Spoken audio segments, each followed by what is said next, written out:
What is going on, everybody? It is your boy Blank Online here today to chat with you more about some Call of Duty Warzone. And what I wanted to do here in this video is go through the Gulag. We'll go through what it is and how it affects the game. I'll talk about what it is first of all. You saw the quick little cinematic thing you saw at the start of the video, and that essentially plays every single time you drop into the Gulag. Now, the Gulag is a space for players who have died to get a second chance at going back into the match and living once again.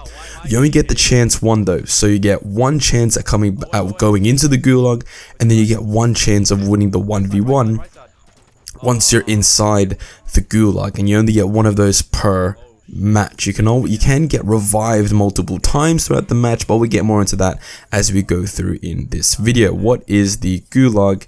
What can you do in the Gulag? What does it entail? We'll go through that right now. Now, there are two things that happen in the Gulag.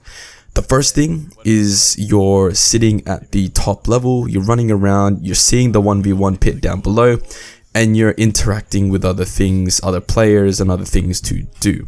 One of the main things you can do is, let's say you're in a squad, your buddy's down in the 1v1 pit, and you're up above. One of the things that you can do to help your friend win the 1v1 is by throwing rocks at the opponent player, by pressing R1 or RB or whatever the key would be on PC, throwing rocks at the enemy player to help your buddy win the 1v1 so that they can live, they can go back into the game and do their thing, essentially.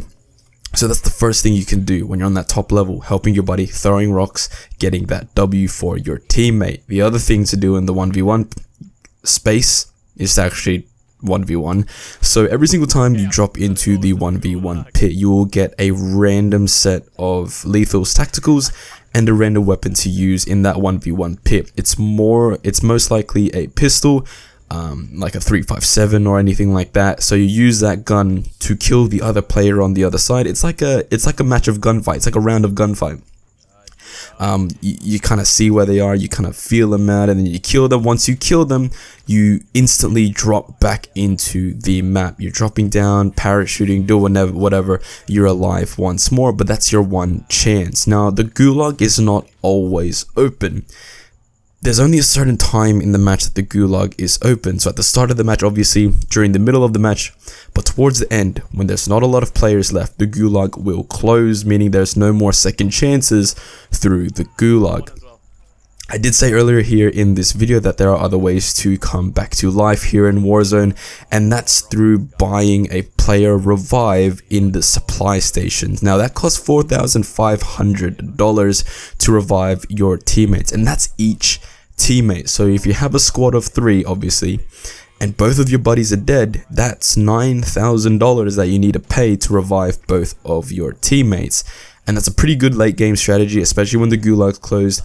You're coming up to the end of the game, you need your whole squad, $4,500 each, to bring your buddies back to life without having to use the Gulag. Now, the Gulag is very interesting in the whole dynamic of Warzone and in the whole dynamic of Battle Royales as well. We've never really had respawning, like you've had the respawn stations and stuff like that in Apex or Fortnite, but there's never been something for players to do once they're dead. And I really like this feature of how it gives players things to do once they've died, right? And it's not like your whole squad wipes when all of your squad dies for the first time. Your whole squad will go into the Gulag, giving everyone a second chance. But of course, you need to win that 1v1 in order to revive and go back into the game. And again, that only happens one time per game. So, I hope I explained the Gulag as best as I could to you guys. Leave a like if you enjoyed this video. Comment down below. What do you think of the Gulag? Do you like it? Do you not like it? Let me know all that stuff in the comments down below. Click subscribe so you don't miss out on any of my Warzone videos, and I'll see you all in the next one. Peace out.